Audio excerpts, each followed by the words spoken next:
Hi guys, Pond here with another video for Rise of Empires, Ice and Fire. In this video, I want to talk to you about something that we all use on a daily basis, and that's workers. So when you start the game, you begin with 4 workers, and you're going to be wanting to use them for a variety of actions within the game. There is the option that the game gives you to buy 4 extra contractors, and depending on, again, your budget for the game, I would suggest that this is a really good option if you can increase your workers. So if you look on the worker icon, which is this top left-hand icon with the hammer, you'll see that I have 7 workers as I've bought 3 of the new worker huts. If you do want to buy any extra workers, the option is always at the top of the worker screen here, and you can click buy, and it will take you straight to the corresponding pack in the shop. Now, to the costs increase with the more workers that you get, up to a maximum of 4. So for the first contractor, it's going to cost you £4.99 British pounds if you're in the UK. After that, the second one costs £9.99. Third one costs £19.99, and then the fourth one, which I haven't shelled out for because it's $48.49, so that's around $50 US. And I just don't think it's worth spending that amount of money for one more worker. But what's the benefits of having extra workers? Well, for me, for instance, I'm quite far into the development of buildings, and we all know quite a few buildings like the storage upgrades and our stable, barracks and archery, they all take a long time to upgrade. So having extra workers allows you to be able to get a building going in advance. One of the tricks that I always do is, for instance, I will try and start a building so that it's going to finish on building day to correspond with the points for Clash of Province. So if we have a look at the moment, I'm actually upgrading food storage 3, and I'm on the last upgrade for that, which is taking, it's 30 days, and that's with the benefit of having Castle Builder bringing down some of that time. So I started that on Sunday, and it's going to be ready in another 4 weeks' time. But I won't have to use any building speed ups for that building to be ready on a Tuesday to get the Clash of Province points. Other things that your workers are going to do for you, well, they will have to come to your blacksmith, and they will be crafting your materials. So at the moment, I've got a Gold Ranger's Soul, Archer's, well, Wanderer gear being crafted, and that takes around 1 day, 20 hours. So I've got a worker in there. Workers are also going to obviously upgrade your buildings, and that can take as short as 20 seconds for just upgrading from level 1 to level 2. As I said, all the way up to sometimes as much as 30 days plus. Now we've got our new nice Red Dragon as well. You can click into Red Dragon, and if you've cleared all your meat, your deer, you can click obtain, and the game will take you automatically to a deer, and then your workers are going to hunt the deer.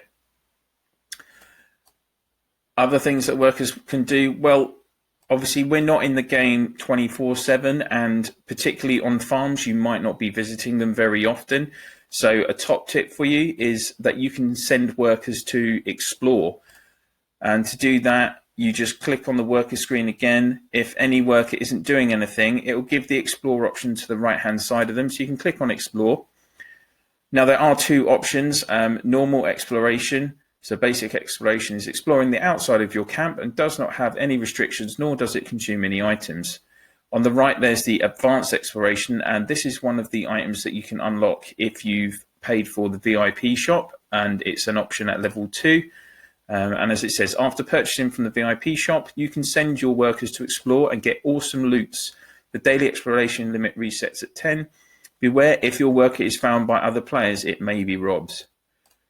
And then it gives you options for exploration time, either 4 hours, 6 hours, 8 hours, or 12 hours. So if you're not needing to use your worker for anything while you're going to sleep, for instance, then you can select either like a 6, 8, or 12 hour exploration time.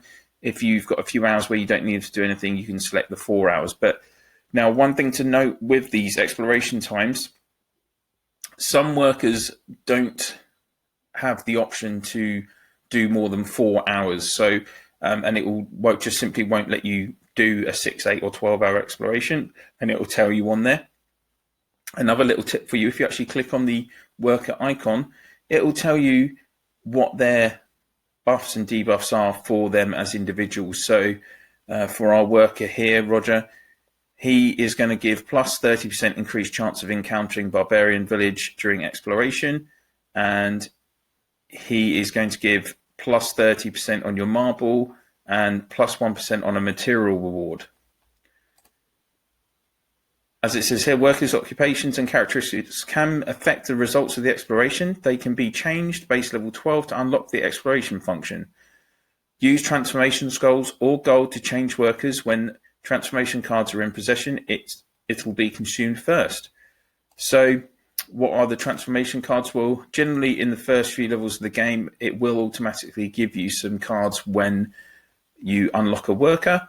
And if we just click on the menu items and into items, if we scroll down here on the items list, you can see this is the transformation scroll. So I've got 8 of those. So if I want to change a worker because he's one of the ones that only does 4 hours, or I'm not happy with the benefits that he gives, then that's what that option is available to you. So what are the benefits to sending them on exploration? So in your mail, once a worker comes back from exploration, it's going to give you this expedition report.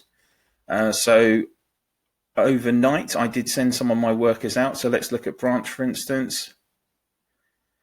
And the more you send them out, the more materials they're going to gain. So Branch has managed to gather me nearly 500,000 marble, over 500,000 lumber, close to 500,000 again on food. And then he's got a nice 220k of iron for me. Some dragonite pieces down here, and some actual dragonite itself. And then we've also got some ancient relic, frost steel, weirwood, flail, and some mead. When you get that, those items are going to appear in your item list,